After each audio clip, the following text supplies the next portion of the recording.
Hey everybody, this is Minion Soldier and this is Ship Updates, or well, quite frankly, Ship Update. Because there really is only one thing that really leapt out at me this week. And that is this image here, which is the Xi'an Scout, or the Xi'an Scout, or the Xi'an Scout, depending on how you choose to pronounce it, getting a little bit of extra lighting work from Chris Smith. Now, this doesn't mean that the ship is going through an overall overhaul, but at least it is getting some attention, though a couple of extra gimbaled size 3s would not go amiss on this ship, considering it doesn't even have missiles.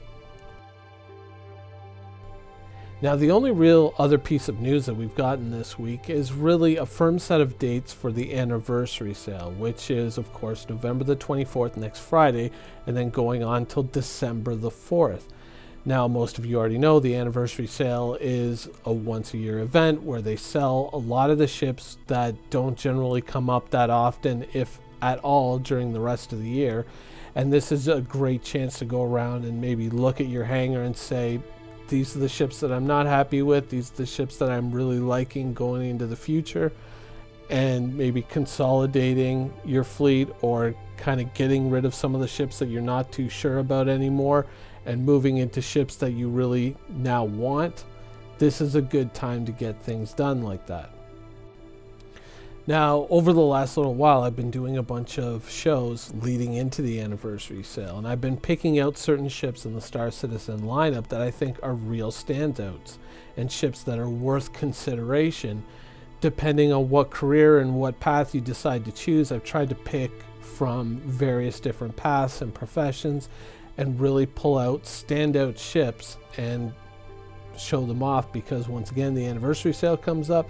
These are the ships that are generally available, so if you have a ship that you're not too sure about anymore, you're not really liking, here's your chance. And I figured, you know what, news was going to be slow again on Friday, so I held one ship back, and here it is, the Anvil Crucible.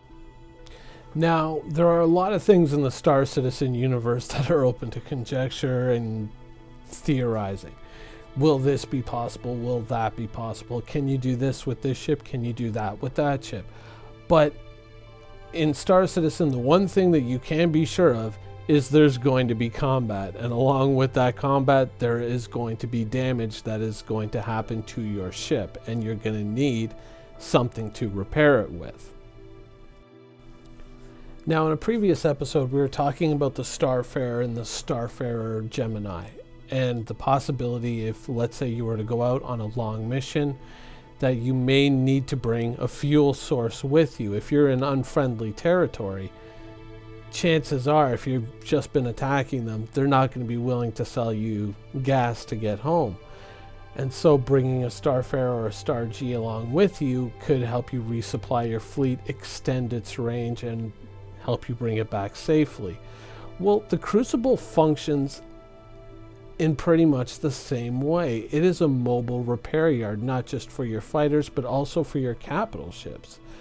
It gives you the capability of repairing battle damage and perhaps bringing a ship back that otherwise may not be able to make it home. Now, one other thing that the Crucible shares with the Starfarer is much the same way that the Starfarer is the only ship right now that can process and deliver fuel to other ships. The Crucible, when it comes to repairs, is the only game in town as well.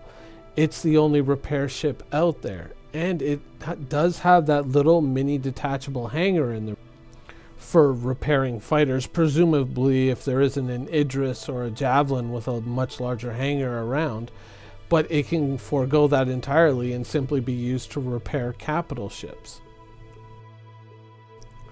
Now, capital ships is one of the reasons why this ship shines so well, is because unlike fighters, which will probably have, in terms of insurance, a fairly quick turnaround time, we do know, or at least we've gotten some hints, that capital ships are going to have a much more protracted wait for replacement compared to fighters and smaller ships. So having a little bit of an investment in repair ships may benefit you in prolonging the lifespan of your capital ships and avoiding spending too much time in port waiting for a replacement. Now let's picture a likely scenario. Star Citizen's endgame includes the ability to make incursions into Vanduul space. You can get together with your friends, group up in a few capital ships, bring along some fighters and some other ships for support, and go check out Vanduul space and see what's happening over there. Now, is it going to be one long protracted battle? Probably not. You're probably going to fight a series of engagements as you go in and then on your way back out. But there are going to be periods where you're probably going to break contact with the enemy and you're going to have time to catch your breath. And that's a good time to have the Anvil Crucible with you, because even though a single ship, like let's say an Idris, may not take a lot of damage in any individual engagement, that damage might add up over time, and it may be too severely damaged to fight its way back out, and you may lose it on the way if you didn't have a Crucible with you to patch it up, at least to keep it running in between engagements. It's basically like bringing a medic along with your infantry. It's never a bad idea. And whether or not you're supporting a smaller ship of just fighters or you're supporting a larger fleet of capital ships and fighters, it's hard to see a scenario where the Anvil Crucible wouldn't be an asset within that fleet. And when you're sitting there and you're planning out what fleet your org is going to build out, this is definitely a ship that you should probably have your eyes on and be looking out for a pilot who owns this ship. Now, there's a lot of ships in Star Citizen that you can debate the endgame value of them. You can say, well, if this system turns out this way, this can be a good ship. If it doesn't, maybe not so great. But the value of on-site repairs when you need them is something that I think you really can't debate. It can save the life of a ship that otherwise wouldn't be able to make it back to friendly territory. It can save you the cost on repairs if you're able to do them much more cheaply yourself than if you brought it to a station and paid someone else to do it. And there's also the ability to recover from catastrophically poor piloting skills and the damage that that can sometimes incur in an asteroid field. The Crucible really is a ship that I don't think its value is situational. I think that broadly across the universe, you're going to find a lot of use for a ship that can come out and help repair whenever accidents or combat occurs. And for an organization that may be out there looking to develop a large-scale capital fleet and go for those big space battles, having a few of these things around in your fleet, I think, would be indispensable. Now, the last time we saw the Anvil Crucible was at last year's anniversary sale, where it went for $350, so chances are you're probably going to see it in that price range again this year.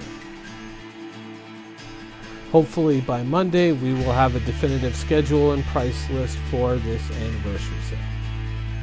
Anyways, that's a little bit of ship updates and a whole lot of the piracy show for you. I hope you guys enjoyed it, and thanks for watching.